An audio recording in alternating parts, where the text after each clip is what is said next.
सूरदास जी का जन्म दिल्ली के पास के एक गांव में हुआ। जन्म से ही आप नेत्र विहीन थे, नेत्र नहीं थे आपको। जन्म हुआ दिल्ली के पास के एक ब्राह्मण कुल में, लेकिन परिवार इतना दीन था कि उनके पास ज्यादा भोजन की और आदि की कोई व्यवस्था नहीं थी।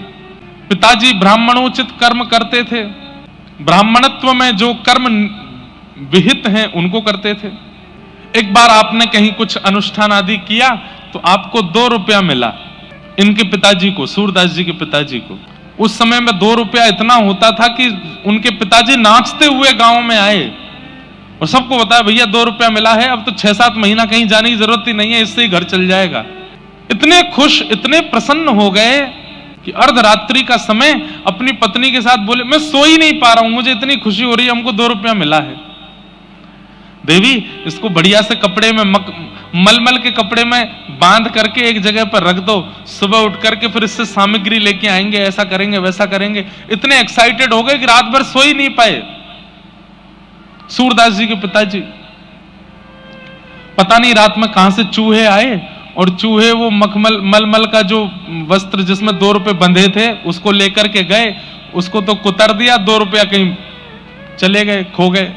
सुबह उठे, उठ करके स्नान किया, स्नान करके कपड़े पहने। देवी जल्दी से वो मलमल का कपड़ा दो, खोल करके 2 रुपया निकालो उसमें से। और ढूंढा तो पूरे घर में वो 2 रुपया नहीं मिले। 2 रुपए ना मिलने पर इतना रोए, इतना रोए, इतना रोए कि बेचैन हो गए। हाय नाथ, जैसे तैसे तो इतने सालों में कमाई हुई और वो भी कहां चली गई पता नहीं।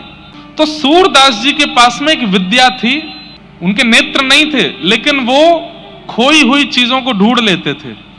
उनके पास एक ठाकुर जी के द्वारा प्रदत्त विद्या थी ऐसी, वो बता देते थे उसका कोई सामग्री कहां है, तुम्हारा ब्याह कब होगा, भविष्य बता देते थे, बीता हुआ कल बता देते थे। ये ठाकुर जी के द्वारा कृपा थी उनके ऊपर। सूरदास जी अपने पिताजी को रोते हुए देख बोले, पिताजी आप क्यों रो रहे हो? तो सूरदास जी के पिताजी बोले, बेटा 2 रुपया इतने सालों में पहली बार कमाई की और वो भी खो गए। सूरदास जी बोले, पिताजी इतना व्याकुल, इतनी बुरी तरह रुदन यदि ठाकुर जी के लिए किया होता ना तो ठाकुर जी प्रकट हो जाते आपके आगे। ये 2 रुपया के लिए रो रहे हो? अरे जो खर्च हो जाना उसके लिए क्यों रो रहे हो आप? अरे बेटा तू क्या जाने, तू तो घर में पड़ा रहता है, दिखाई तुझे देता नहीं है, माँ भोजन बना देती है, खा लेता है, तू क्या जाने कि पैसे का कितना मूल्य होता है। मुझे तो 2 रुपए चाहिए। और मैंने सुना है तेरे मित्र बताते हैं कि तू भविष्य बता देता है, तू खोई हुई चीजें बता देता है, चल मेरे 2 रुपए बता कहां गए होंगे।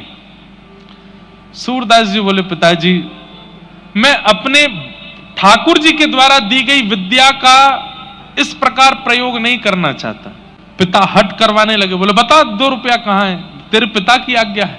तो सूरदास जी बोले, पिताजी मैं बता दूंगा कि 2 रुपया कहां है, लेकिन उसके बाद मेरी एक शर्त है। बोले क्या? बता दूंगा कि 2 रुपया कहां है लेकिन मैं घर छोड़ के चला जाऊंगा फिर। तो पिताजी ने ऐसे देखा, बोले वैसे भी तेरा फायदा क्या है, दिखाई तो देता नहीं तुझको, करता धरता तो तू कुछ है नहीं, जीवन भर तुझे हम ही चलाएंगे, हम ही तुझे कराएंगे, और ये बस बोल रहा है कि चला जाऊंगा, जाएगा कैसे, दिखाई तो देता नहीं, कहां जाएगा, किसके पास जाएगा।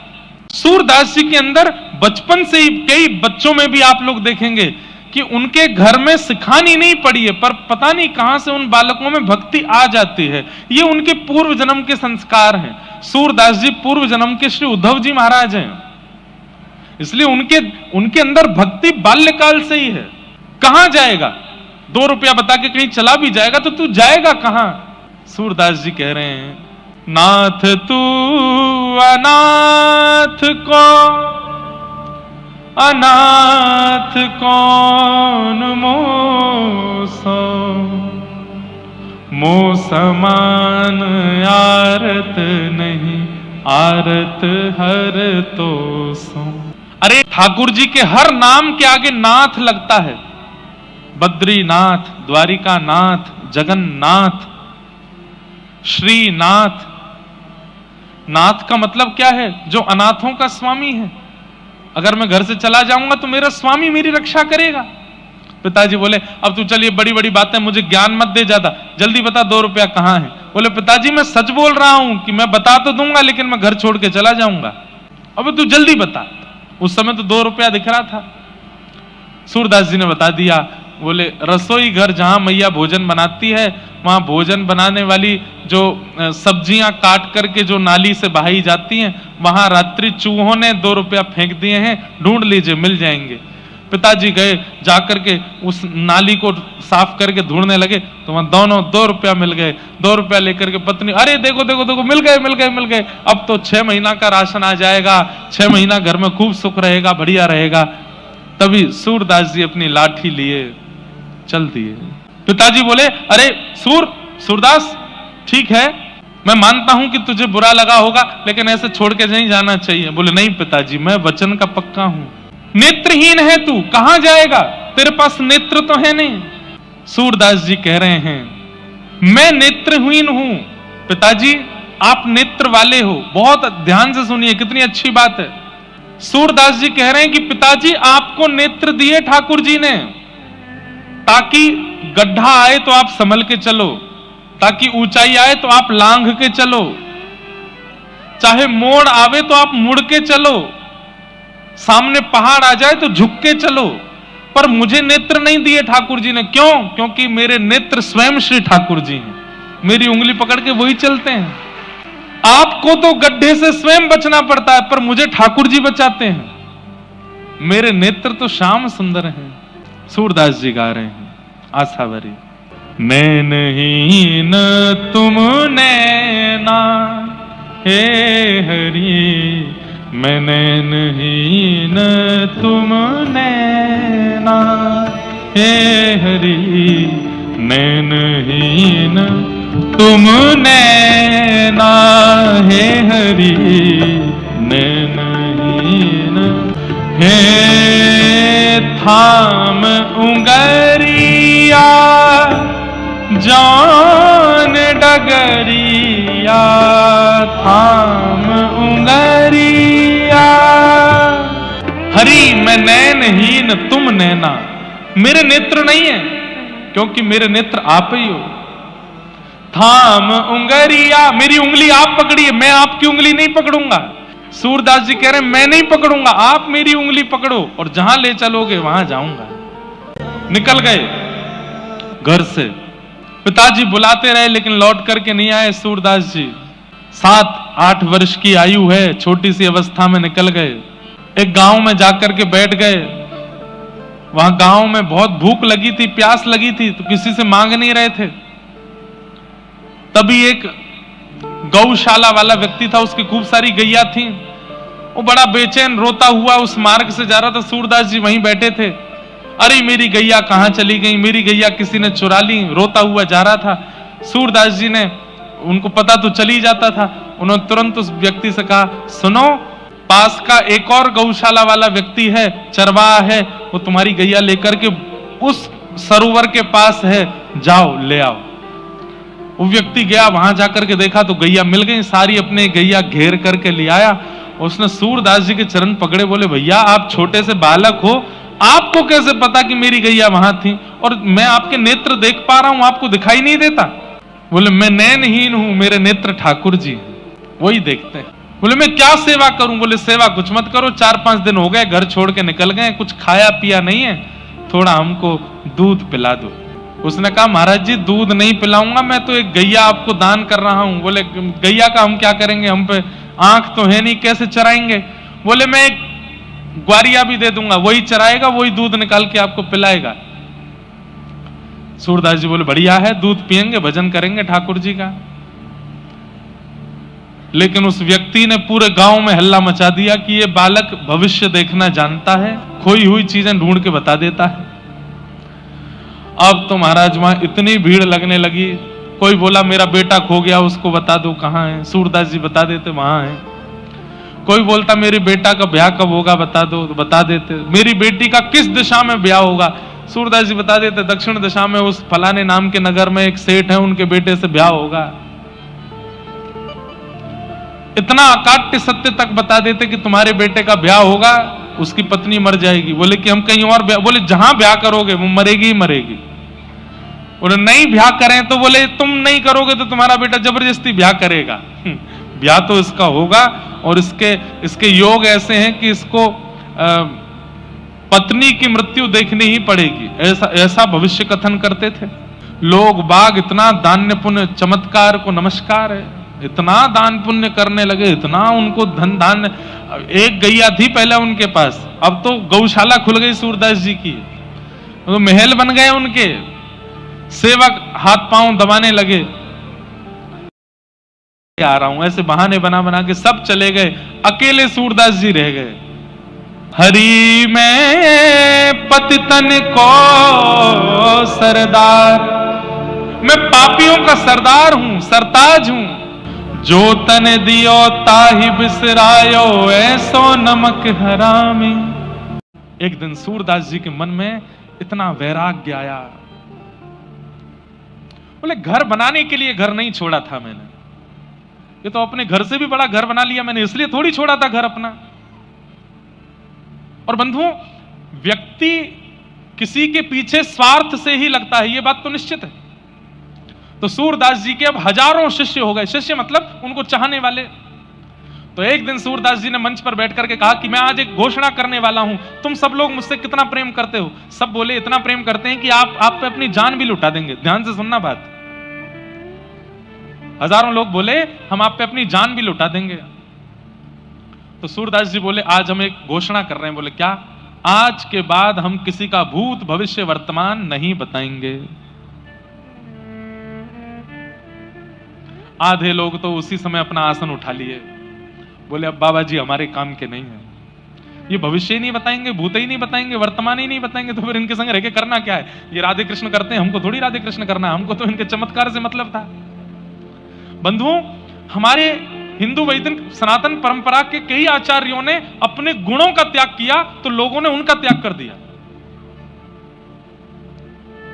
सूरदास जी ने जैसे ही घोषणा करी कि मैं आज के बाद भविष्य नहीं बताऊंगा, भूत वर्तमान नहीं बताऊंगा, तो आधे लोग तो चुपचाप वहां से खिसक लिए।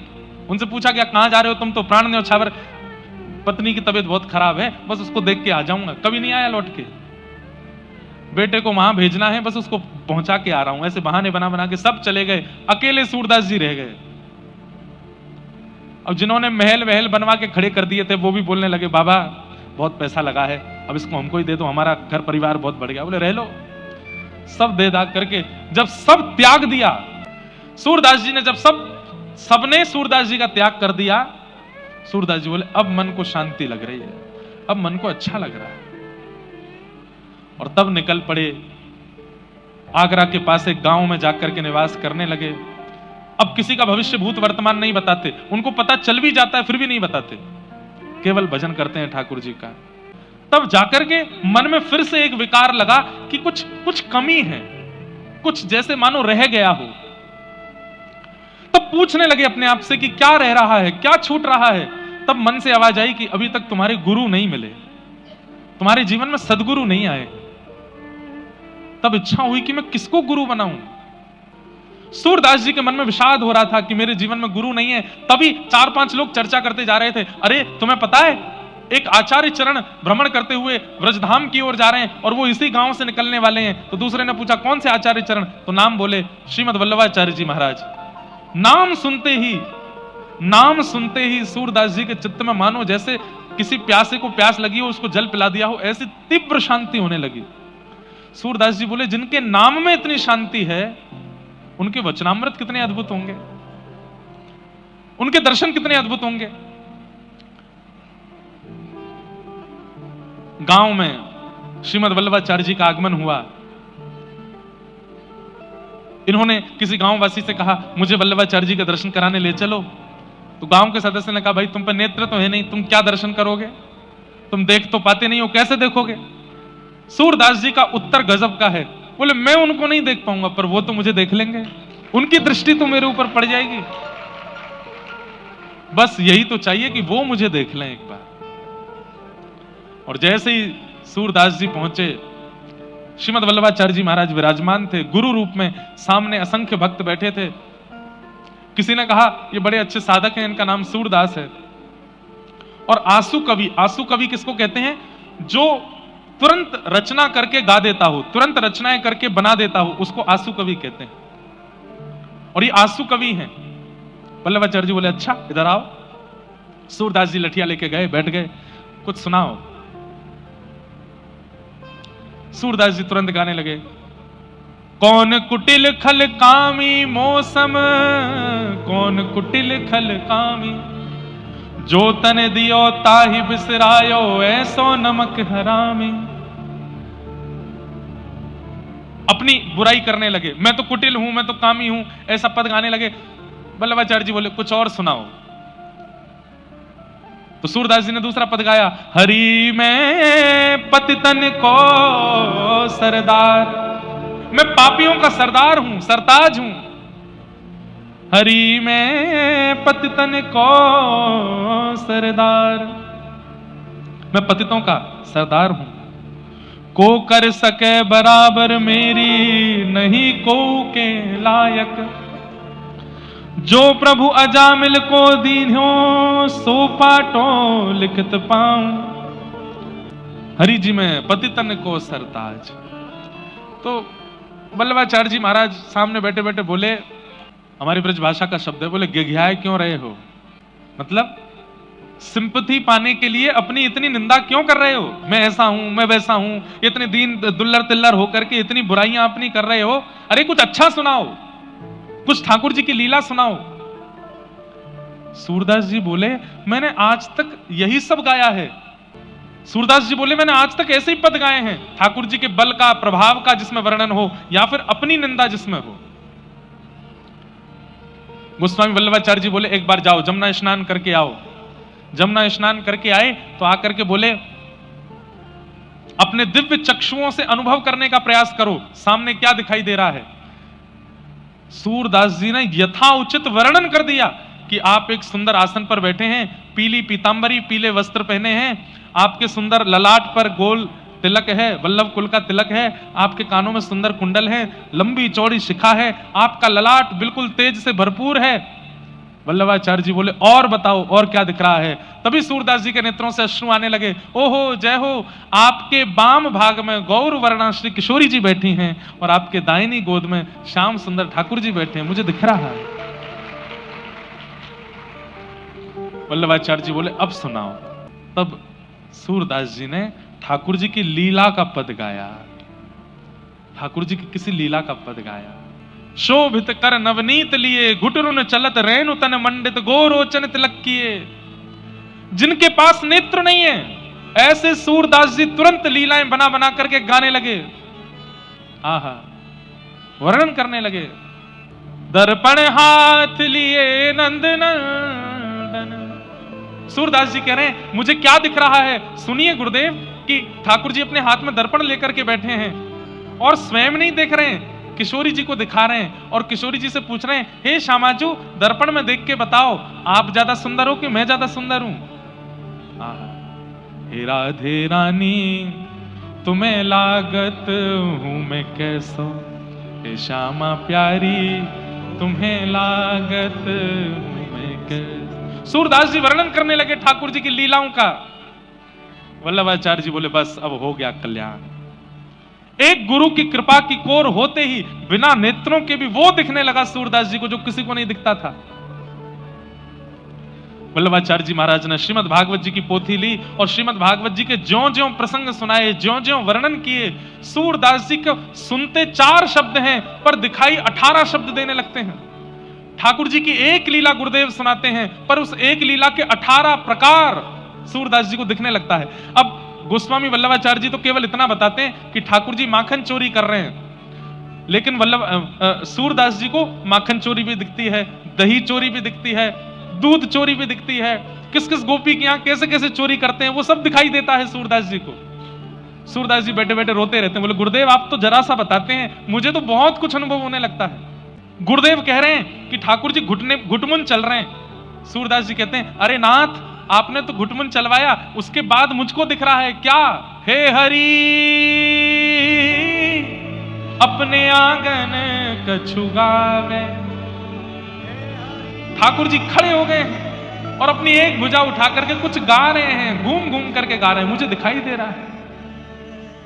ये गुरु कृपा है। लोगों ने कितनी परीक्षाएं ली सूरदास जी की। मंदिर में रोज श्रृंगार होता था।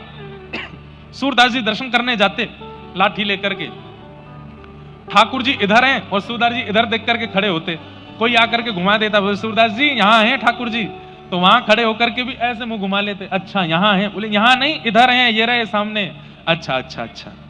सब कहते बेचारों को दिखता नहीं है, पर जैसे ही कपाट खुलते सब तो जय जयकार करते, दर्शन करते, सूरदास जी उस पोशाक का वर्णन कर देते जो ठाकुर जी पहन के आए हैं।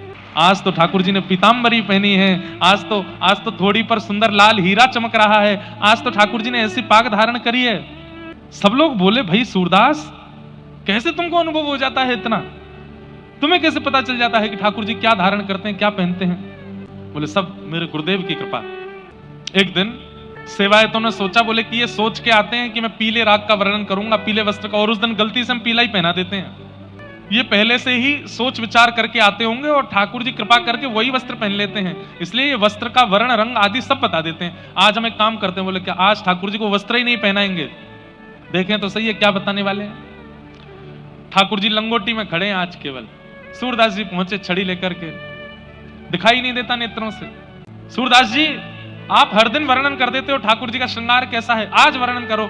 सूरदास जी बोले पहले दर्शन कराओ तो, अभी तक पर्दा तो खुला नहीं।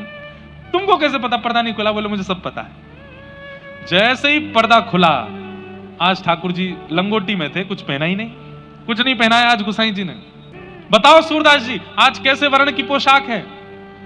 सूरदास जी विचार करने लगे, चिंतन करते करते खूब जोर से मुंह पे हाथ धर के हंसे और हंस करके बोले आज तो बहुत ही प्यारे लग रहे हैं। बोले प्यारे तो रोज ही लगते हैं, पर आज विशेष क्या है?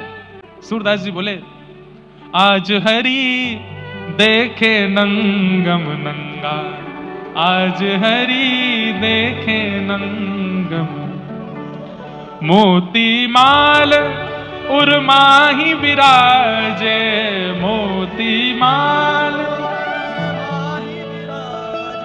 छवि के उठत तरंगा, छवि के आज हरि देखे नंगम नंगा, आज हरि।